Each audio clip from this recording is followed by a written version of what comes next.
Well, Clinton won Tuesday's biggest prize, the Texas primary, 51% to 48%.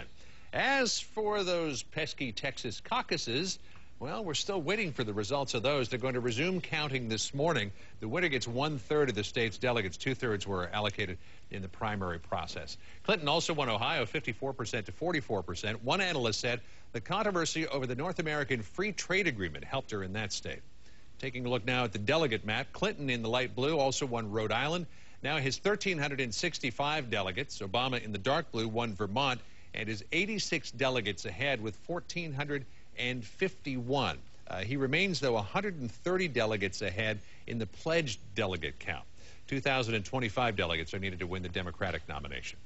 Senator Clinton's victory was delivered by undecided and older voters, at least in Texas. With the wins, she lives to fight on for at least the next 2 months.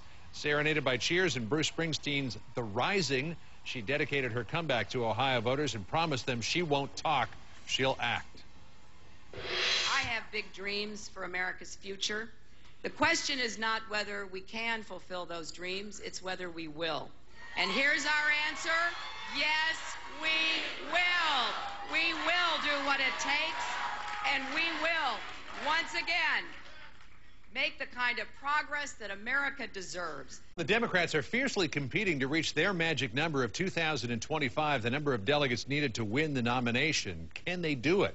Well, you can try to game it out yourself. You can go to cnnpolitics.com and play the delegate counter game at home, just like our CNN analysts do. Veronica De La Cruz here to show us how to play the game as well as what's on the CNN Politics page. Hey, good morning. Good morning to you. You know, cnnpolitics.com is such a terrific resource, and I know that a lot of people, they went to sleep early last night. They wanted to see what the election results are. Maybe they're headed to the office and they want to take a closer look. Well, looking at the homepage, CNN, Clinton wins Ohio, Texas. Big night for her, as you know, John.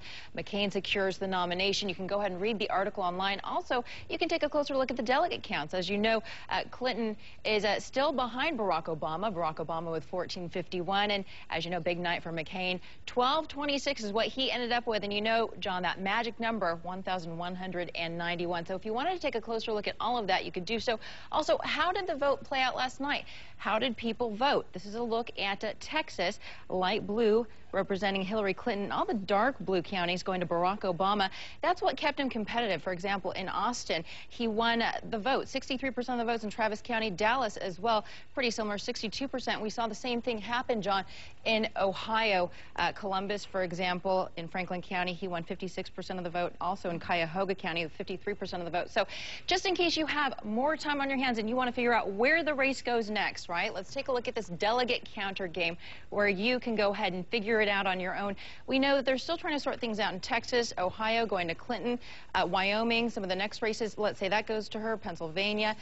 So what does she need to beat Barack Obama? This is something that you can do on your own at home. We already know how the Republican race played out, so that's something that you probably don't want to spend too much time with. But again, this is all available to you online, cnnpolitics.com. That's the homepage. Well, it's like a little mini version of our magic wall here. Isn't it great? The John King magic wall. Yeah, I'm no John King, but, you know. Yeah, he's going to be here coming up in just a little while to game us through everything that he's found in his magic wall. So make sure that you stay around for that. All Veronica, thanks very much. For everyone who has stumbled but stood right back up, and for everyone who works hard and never gives up, this one is for you. Hillary Clinton last night was certainly a good night for her, at least in Ohio, Texas, and Rhode Island. Hillary Clinton says she senses a change. She told CNN earlier today that her campaign has turned a corner. Maybe so, but what matters for Clinton and Obama now is the math. The candidates are in a ferocious numbers game, and they sprint to the finish line right now. With more on what's next and why so much is still at stake, John King at the big board. John? And let's go look at the delegate math. Anderson, this gets wild because this is about where we are after last night. Still some delegates to be apportioned in some of these states and the complicated rules, the Texas caucuses, for example. But this is roughly where we are right now. The finish line is out here. Senator Obama has a slight lead. And his campaign said today, well, she's desperate. She should get out because she cannot mathematically win. Let's put that theory to the test. Let's say Senator Clinton, there's no reason to believe this. Remember, he's favored in Mississippi. He's favored out in Wyoming. But let's, for the sake of argument, give every state to Senator Clinton, every state left to vote. And I'm doing this by a 55 to 45 margin, giving them all to Senator Clinton. This is not the order they vote in. I'm just doing them as we hit them. There we go. And look at this. Senator Clinton, at that point, if we gave her all those states, 55-45? Where is she? She's caught up with Barack Obama, actually still a little bit behind him. So the Obama campaign is technically correct in saying that even if she wins, she can't win, if you will. But the Clinton campaign comes back and says, guess what? Neither can he. And let's do it that way. Let's give them to Obama by the same math, and you run them out. Again, this is not the order they voted, and there's no reason to believe he would win them all. But let's assign them as we go. Make sure we get Pennsylvania, Michigan, and Florida, of course, are the wild cards we talked about earlier. Look where Barack Obama gets. Now, I could give you a 65-35 scenario, and the lines would move a little bit. One of them would get closer, but no one would get to the finish line. Obviously, the key here is Barack Obama needs to stop her in Pennsylvania, because let me go back to this map and play it out like we think it might happen. He's favored here. He's favored here. She's favored here.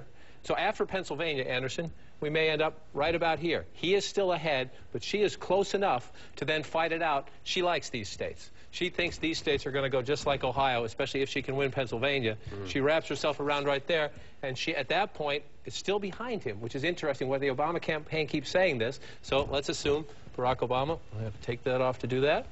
Barack Obama does this, and what do you get? You get stalemate. He's ahead, and this is where the whole superdelegate argument comes into play. He's ahead in pledged delegates. Should he get the state? North Carolina will be a huge fighting match if it goes down to the wire like this. But what happens in the end? Nobody gets to the finish line, and the conversation we just had, what happens to Michigan and Florida, and what happens to these delegates who get the super title? So once again, we're back where it all boils down to superdelegates and/or Michigan and Florida.